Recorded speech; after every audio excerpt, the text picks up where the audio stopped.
तो राम को लाए हैं हम उनको लाएंगे। तो ये कह रहे हैं राम को लाए, राम को नहीं लाए हैं, ये रावण को लाए हैं, क्योंकि ये बेटियों के बलात्कारी हैं, ये बेटियों का रेप करते हैं, बेटियों का शोषण करते हैं। तो ये राम को लाए नहीं, राम का मतलब भी जानते हैं, प्रेम, मोहब्बत, त्याग, बलिदान, अमन, शांति, पैगाम, नफरत नहीं होता है राम का पैगाम। राम के नाम को बदनाम न करिए और जय श्री राम का नारा लेकर जो आप लोगों को मारते हैं ना, ये बंद करिए, ये तमाशा बंद करिए, धर्म को बदनाम मत करिए। धर्म फॉलो करेंगे हम अपने अपने घरों में, लेकिन जब बाहर निकलेंगे तो हम भारतवासी बनकर निकलेंगे। कंगना और ये जो स्मृति ईरानी जैसी महिलाएं टहल रही हैं, इनकी बीवियां 1 2 3 4 उनको ये Y+Z सिक्योरिटी देते हैं, मंत्री, शिक्षा मंत्री बनाते थे। जो खुद पढ़ाना हो उसको शिक्षा का क्या ही ज्ञान, और उसे शिक्षा मंत्री बना कर रखा है। जब बिना पढ़े लिखे अंगूठा छाप जब सत्ता के अंदर बैठ जाएंगे ना, तो सत्ता का बुरा हाल होगा, देश का बुरा हाल होगा, देश पीछे जाएगा। तो ये बताइए, बोलते हैं कि गरीब माँ का बेटा हूँ, चाय बेच के। अरे भैया, गरीब माँ का बेटा, ये मोदी जी का ये पुराना ये स्लोगन ना, ये आंसू बहाने वाला, रोने वाला, धोने वाला, हाय मुझे गालियां पड़ गई, हाय मुझे ये हो गया। अरे तुम्हें जनता के दुख सुनने हैं, तुम्हें अपना दुख नहीं सुनाना है। ये तुम क्यों क्या कर रहे हो, क्यों जनता को परेशान कर रहे हो? अरे वो खुद ही दुखियारी है, तुम्हारा दुख समेट कर और क्या करेगी? तो आप जनता के दुखों को सुनिए, अपना दुख मत सुनाइए, क्योंकि ये प्रधानमंत्री ऐसा पहला प्रधानमंत्री मैंने देखा है जो बात अपनी ही करता है और अपने ही मन की बोलता है और अपनी ही तारीफ करता है। और भैया वो चलते बनता है, जनता बक रही हो बकने दो, चीख रही हो चीखने दो। ये तो अच्छे देशभक्त हैं, देश के लिए। देशभक्त नहीं है, ये राष्ट्रद्रोही लोग हैं, राष्ट्रद्रोही जो दूसरों को बताते हैं खालिस्तानी, हमारे किसान भाइयों को बताते हैं खालिस्तानी, हमको बताते हैं आतंकवादी, हमारे नकाब को बताते हैं जिहादी। और वो जो एक केरला मूवी बना रखी है ना, प्रोपेगेंडा, वो सिर्फ हिंदू मुस्लिम के बीच दरार खींचने के लिए बना रखी, उसकी कोई सच्चाई नहीं है। इतने झूठ ये गढ़ते हैं। अगर सच में आपको अपनी हिंदू बेटियों की फिक्र हो ना, तो हमारी हिंदू बेटियों को गवर्नमेंट जॉब दे दीजिए, सरकारी नौकरियां दे दीजिए हमारी हिंदू बेटियों को। वाकई अगर आप हिंदू बेटियों के समर्थन में बोलते हैं, मैं ये चाहती हूँ हमारी हर हिंदू बेटी के पास एक जॉब होनी चाहिए, सरकारी जॉब। आप इस पे बात करिए ना, आप हिंदू बेटियों को बरगलाने की बात करते हैं। किसको मिला है, कितने % है? डेटा उठाइए, कितने % युवा बेरोजगार है, उठाइए कितने % महिलाओं को रोजगार मिलता है, उठाइए। महिला सशक्तिकरण की बात करते हैं, कौन सी महिला को शिक्षा दी जा रही है, कौन सी स्वास्थ्य पे बात की जा रही है, कहाँ बलात्कार हो रहे हैं? आपको पता है वो जो जलाई गई थी मेरठ की बेटी, आपको पता है हाथरस की बेटी जो जलाई गई थी, मनीषा वाल्मीकि, जब मैंने उसके लिए प्रोटेस्ट किया, मैंने उसके लिए आवाज उठाई, तो पुलिस ने मुझे घसीट कर जेल की 4 दीवारी में डाला। मैं आज भी उस बात को नहीं भूलती हूँ, जब मुझे पुलिस घसीट कर ले गई थी मनीषा वाल्मीकि के केस में। आज भी मैं उस बात को भूल नहीं पाई हूँ, और वो पुलिस आज भी मेरे घर के चक्कर लगा रही है। आप कहते हैं यूपी में बेटियां सेफ है, मैं उत्तर प्रदेश से आती हूँ और मेरे पीछे पुलिस पड़ी रहती है। क्या मैं एक माफिया हूँ? क्या मैं बलात्कारी दिख रही हूँ? क्या मैं रेपिस्ट दिख रही हूँ? अरे जो बलात्कारी है, जो माफिया, उसको जाके पकड़ो ना। तुम एक बेटियों के पीछे क्यों पड़े हो? सिर्फ आवाज उठाना यहाँ पर बहुत बड़ा अन्याय है। अगर आपने सच के खिलाफ आवाज उठा ली है ना, तो आप सबसे बड़े दोषी हो। अगर हम ये बस ये कहते हैं, अब न्याय की आवाज उठती रहेगी, सच्चाई की आवाज उठती रहेगी।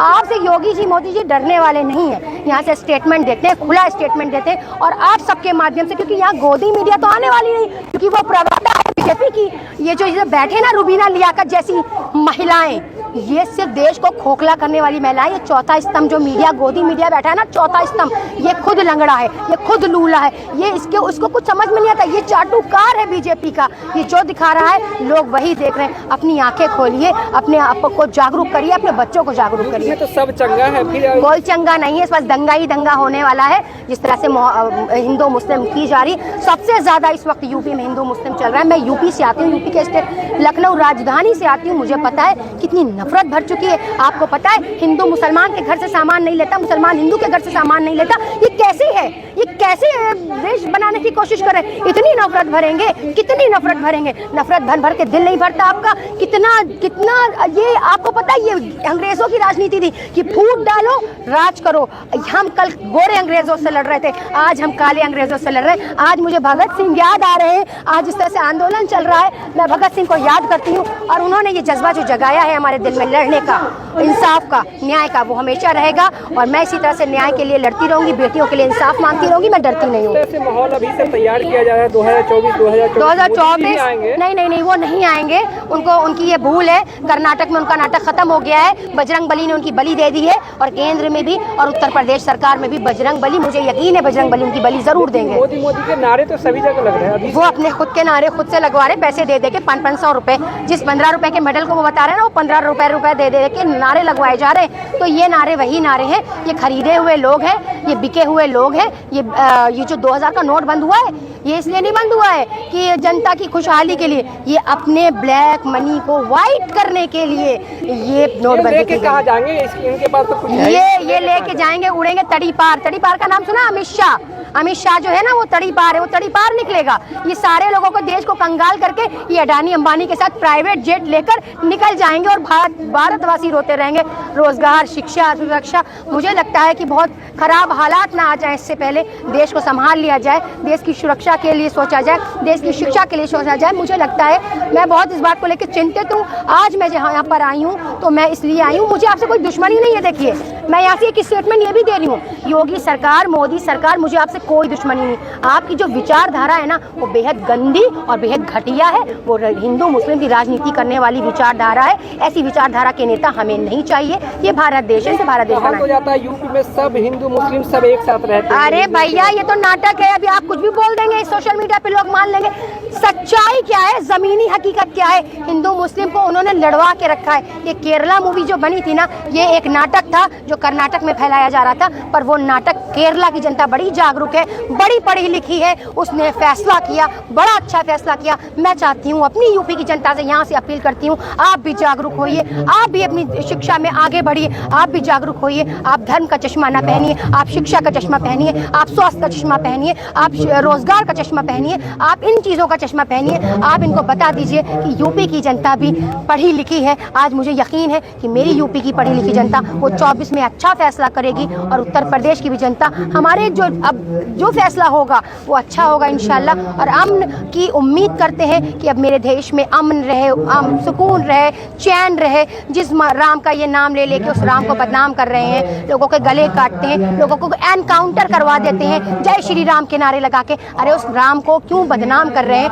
राम तो मोहब्बत है, राम तो अमन है, राम तो चैन है, सुकून है, शांति है, बलिदान है। तो इस तरह से राम को बदनाम ना करें और बजरंग बली को तो बिल्कुल मत करें, क्योंकि बजरंग बली अगर गुस्से में आ गए ना तो आपकी बलि तो केंद्र में चढ़ा ही देंगे। और मुझे यकीन है कि बजरंग बली आपकी बलि चढ़ाएंगे इस योगी सरकार की और मोदी सरकार की।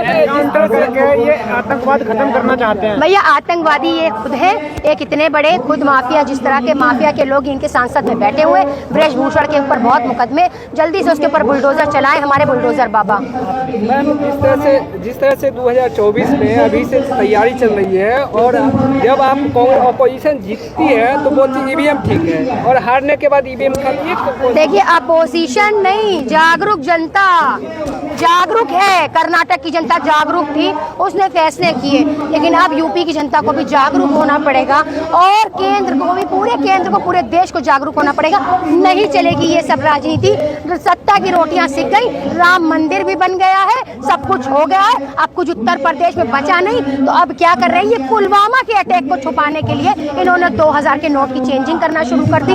और जो इनसे सवाल करता है उसके ऊपर ये उल्टा बरस पड़ते हैं, ये अपना स्टेटमेंट देना चालू कर देते हैं। और वो जो ब्रजभूषण बैठ के कह रहा है कि मैं तो बड़ा निर्दोष हूँ, तो वो सबसे बड़ा पापी और दोषी है। ये बताइए, बीजेपी ये भी तो कहती है ना कि विपक्षियों को विकास रास नहीं आता। विपक्षी कौन है? विपक्षी भैया, यहाँ तो जनता खड़ी है ना, मतलब जो बोलेगा वो विपक्षी हो जाएगा उनकी नजरों में।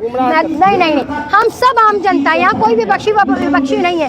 अगर कोई किसी का साथ देने आता है, मान लीजिए प्रियंका गांधी जी आई यहाँ पर लड़कियों का साथ देने, वो एक महिला थी, वो महिला होने के नाते आई है, वो पार्टी के नाते नहीं आई है। कोई भी यहाँ महिला आएगी, मैं महिला हूँ, मैं महिला होने के नाते एक महिला का साथ दे रही हूँ, तो मैं महिला होने के नाते एक महिला का साथ दे रही हूँ। इसीलिए अगर वो प्रियंका गांधी जी भी यहाँ पर आती तो वो महिला होने के नाते आई है, वो पार्टी के नाते नहीं है। मैं चाहती हूँ आप अपनी स्मृति ईरानी को भी भेजिए ना, वो भी तो महिला, वो कंगना रनावत को भेजिए ना, जो छोटे छोटे कपड़े पहन के भारत की संस्कृति को दागदार कर रही है। वो अंबानी की बेटी कितने महंगे महंगे जेवर पहनती है।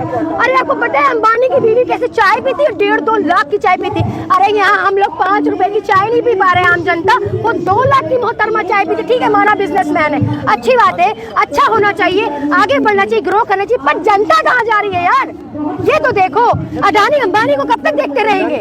मुझे अडानी अंबानी के जेट से, अरे वॉशरूम कितना बड़ा है आपको पता है?